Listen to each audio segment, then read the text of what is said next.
The way that we're going to do this might be weird and a little unconventional. So if you are somebody who's comfortable with Fairlight, avert your eyes. But it works for me and I know how to do it. Let's say you've got an audio track here and you would like to end the song here, right on this high point, right on this crescendo of instruments. And let's say that you would like to start over here.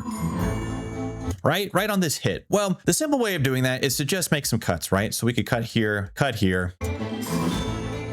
There you go. The song is done. Now, like I mentioned, it's a bit weird to do, so do your best to stay patient and bear with me. The problem that you have natively, like let's say if I cut the audio here and I were to go up to my effects tab, go over to the audio effects, and look for our reverb. Let's go ahead and pick a default like, I don't know, concert hall. Or you know what? I like the shape of this one better. Let's go with cathedral, right? Settings don't matter at this moment. If I play this, it cuts off at the end of the audio, because the reverb is attached to the length of this track itself, and so it can't extend past it. So what we need to do is figure out how to let our reverb go past the end of our tail here. And there's two methods of doing so. Method one is to apply it to the track itself. So not to the clip, but to the track. What I mean by that is this: we can take the reverb effect and drag and drop it onto the audio track itself. So mine's audio 2, doesn't matter what track this is. And you're gonna wanna drop it onto like the little header bar, not in this area down here. DaVinci is picky that way. So drag it onto the header bar and then you get the reverb effect for your track. Now, the settings that I have found worked generally best for me are right here. I've saved it as a preset. It's called Audio Ender. I'm gonna go ahead and freeze frame just for a moment. So if you wanna copy these, you can. And then if you do wanna save them, just hit this plus icon in the upper left-hand corner, and it'll save this preset for you to use later down the road. So now, if I have the reverb associated with this track, what I can do is cut off a tail of your audio. Where you choose to cut it off is important, and it does matter. And so what I'm gonna do is I'm gonna look for a hit, an impact, some kind of moment where we have, right? Like if I were to zoom in here, something like this would work well, where if I were to cut here, we're cutting off at a high point and then it's fading out. So for me, when I go to the end here, what I'm gonna do is I'm gonna make a cut on this high point, and then I'm actually gonna cut the end till we're at a low point in here. And if I drag this tail down one track, so now I'm on my reverb track, this is what it sounds like. So you can hear it extend out past the audio clip. You'll notice it doesn't sound fantastic, and that's for a couple reasons. One is the location that I chose to cut it at isn't fantastic, so let me choose a better point. So it sounds like it's in here.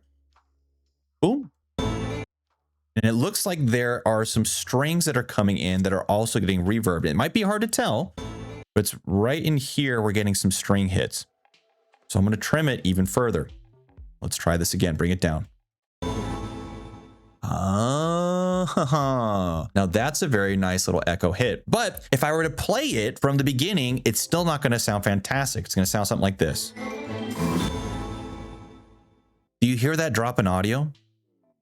Because we now have reverb applied to this whole track, it's affecting the total volume level. So the real simple solution to this that I found works, again, I would say 95 times out of 100, I'm gonna hold down the Alt key and drag up. So I have a duplicate of this track. I'm gonna fade out the original and fade in the reverb track. And that's gonna sound something like this. Not bad. Is it perfect?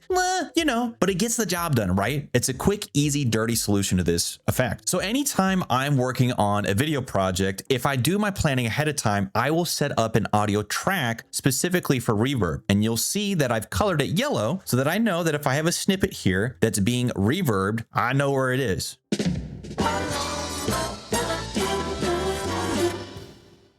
Right? It's kind of nice. But this isn't the perfect solution. There are situations where you can't quite set things up on a track level, or maybe you don't want to deal with things on a track level. So are there alternatives? Yes. And it's going to feed into what I presented at the beginning and how we actually start out audio. There's a really sneaky trick that we can use to do some pretty cool things in DaVinci. So what I'm going to do is this. For the purpose of this example, I'm going to go to that audio track 2, and I'm going to delete the reverb effect so that we have a clean slate. And let's continue to start from scratch. I'm going to delete the cutoff here, and I'm going to undo, oops, the fade right here. So this process starts the exact same way. You need to cut off a snippet that we can ring out or have a reverb tail on. I'm going to hold down the Alt key, drag down to make a duplicate of it. Now, here's where things get strange. I'm going to select this bottom track. I'm going to go up to the media pool, and I'm going to create a folder in here called CC for compound clip, not color correction.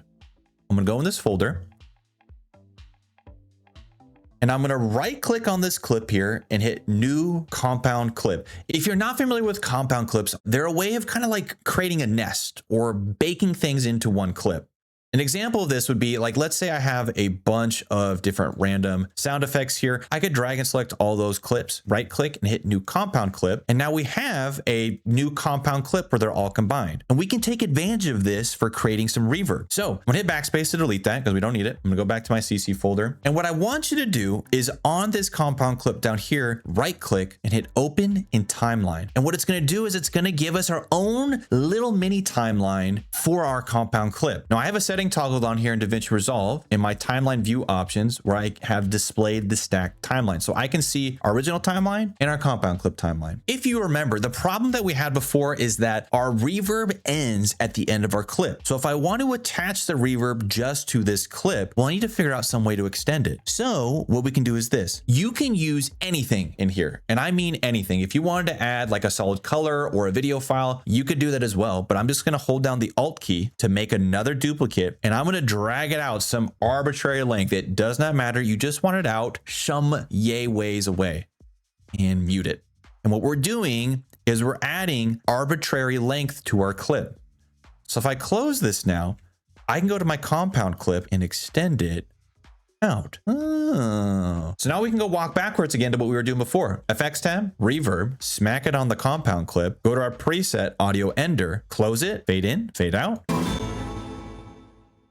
And we get the exact same effect, but nested on this compound clip. This unlocks a lot of really cool ways that we can work with and manipulate audio. And what I mean by that is this. Remember, what if we want to start our audio in a cool or fun or dramatic way? Well, again, we could just fade in here. That's not bad, but we can do something even cooler. Same thing. I want you to cut on the hit. Find a point that you want to work with where it feels appropriate, make a cut. So I'm going to delete off this this head to the audio here. And now I'm going to go through this quickly because we're going to cover a lot of the same things with one extra step. Make a duplicate. I'm dragging it out here just so I have some area to work with. It doesn't matter if it's underneath it or not.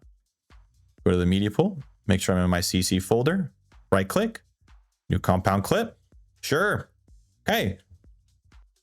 Same steps into the compound clip. Make a duplicate, drag it out, mute it, close, drag it out. Effects, audio effects, reverb, audio ender. And now we have that reverbed out audio. Aha. Now, what if we put this thing down, flipped it, and reversed it? So instead of creating an impact, we have a riser. In order to do so, we need to bake in the reverb. So now, the final step of weirdness, we're going to compound this one more time because we want to bake in, we want to nest the reverb. Right click, new compound clip. And now we can see our reverbed audio because it's baked in. So if I go here and now I flip it around, so I reverse the speed. So that way we're starting quiet and building up. Change clip, reverse the speed.